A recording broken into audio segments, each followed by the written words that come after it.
Methods. Observation or experience. This may be more or less sophisticated, ranging from a simple, I saw to carefully designed controlled experimentation. Reason or logic.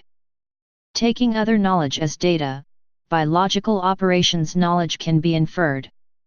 For example, the theoretical construct, the electron, is derived by logical inferences from observations and experiment. Such knowledge, being derivative, cannot be better than the knowledge upon which it is founded. Modeling a situation sometimes allows those with a hands-on viewpoint to learn how to do something. This pragmatic approach is often seen in computer programming. Testimony. Knowledge based on the acceptance of testimony involves accepting what others say. For example, I only know that Kent is a county of England, that the First World War was horrendous. This seems to be a common way we get knowledge but is seen by philosophers as problematic. See testimony, philosophical problems of authority. Knowledge based on authority may rely upon the reputation of an individual such as Aristotle or Einstein, or perhaps on institutional authority such as that of the Roman Catholic Church or Oxford University. Note that an authority may adopt knowledge upon other criteria such as divine revelation or observation as well as upon authority. Authority may have a political basis in the sense that some political process, perhaps involving status as well as simple voting, peer review, or comment. This is familiar to participants in academia. Revelation.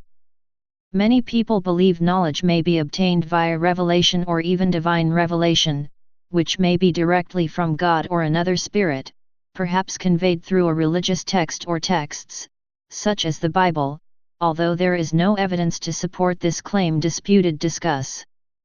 So far processes have been mentioned by which knowledge is obtained.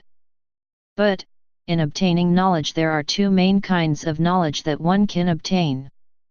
Fallible knowledge. The first is fallible knowledge. Fallible knowledge is characterized by Baron Reid as FK6, S fallibly knows that P equals DF, 1, S knows that P on the basis of justification J and yet, 2, SS belief that P on the basis of J could have been either, I, false or, 2, accidentally true.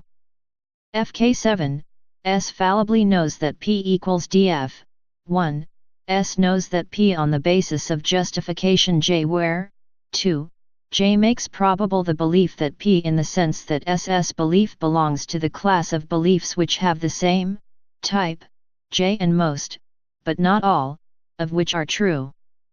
The intuition these formulations capture is that knowledge understood as justified true belief, is fallible, or allows room for error. If the justification for a true belief could have also justified a belief that turned out false, then it is possible that the justified true belief constituting knowledge could have been not knowledge. Another way of looking at it, but in which Reid suggests is equivalent, is to consider that justification makes probable the truth of a belief. Intuitions about knowledge that leave room for possible error thus represent fallible knowledge. It is in relation to these intuitions that the Gettier problem was initially posed by Edmund Gettier in 1963. See epistemology. The results of Gettier's brief but forceful paper drove some people to amend the account of knowledge as justified true belief by adding a Gettier condition. Other people simply chose to endorse another kind of knowledge. Infallible knowledge. Infallible knowledge represents the intuition that knowledge does not leave room for error. In this sense, justification makes knowledge certainly true while not leaving room for error. In fact, considering the notions of fallible knowledge above, if you reject the latter clauses in either formulation, FK6 or FK7, then you are either rejecting those claims in favor of other formulations of fallible knowledge or are an infallibilist. Since infallibilism invokes notions of certainty, skeptical worries are immediately brought up. The skeptic usually aims his most devastating attacks at infallible knowledge. Consider a skeptical syllogism like so. -1, if knowledge requires justification, imagine it does, then the justification must entail the truth of the belief. -2, justification never entails the truth of a belief. -3, therefore, we never have knowledge. Of course, there are many arguments against the skeptic, but for the focus of this article it is merely helpful to see that each of the methods for obtaining knowledge presupposes a kind of knowledge that is obtained. For more on skepticism, see epistemology. The distinction between fallible and infallible knowledge has also received a lot of attention. Genealogy. There are some interesting views about what role the genealogy of a belief can play in the formation of knowledge. Nietzsche famously critiqued the genealogy of beliefs and knowledge in both his On the Genealogy of Morality, a polemic, and The Gay Science. Of special interest here is section 110 in The Gay Science, where Nietzsche criticizes the foundations of all knowledge. He draws a distinction between knowledge as preservation and knowledge as truth.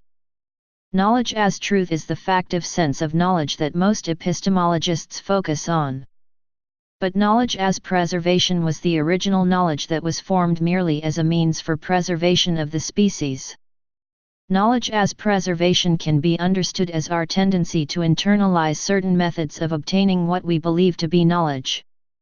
Early on in our species we had to trust our faculties of observation and reason if we were to continue living and advancing. Nietzsche's real critique comes into play when he points out that since this knowledge as preservation was formed from fundamental errors, the idea that these faculties are not and were never foolproof, and it underlies our knowledge as truth, that all of our knowledge is founded upon fundamental errors. For Nietzsche this poses a potentially huge problem for the knowledge as truth. If none of the aforementioned methods of knowledge acquisition can give us justification that entails the truth of a belief, then it seems we are stuck with fallible knowledge. Please subscribe and thanks for watching.